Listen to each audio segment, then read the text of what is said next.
Председателите на Србија и на Косово Александар Вучич и Хашим Тачи се обратија до Советот за безбедност на Обединетите нации по одлуката на Косово да ги трансформира своите постоечки безбедносни сили од 4000 војници во редовна армија.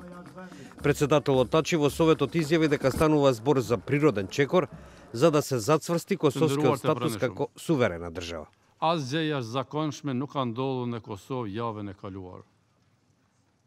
Në fakt, ajo që ka ndodhur është një vendim krejt normal, i drejtë në mision dhe qëllim.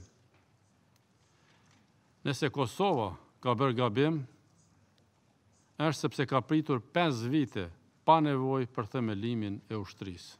Председателот Вучич побара од Советот за безбедност да го скроти Косово. And I have to say that I'm very much worried, very much concerned, and a bit even afraid of the future and for the future, not only of my people, of our country, Serbia, but of an entire region.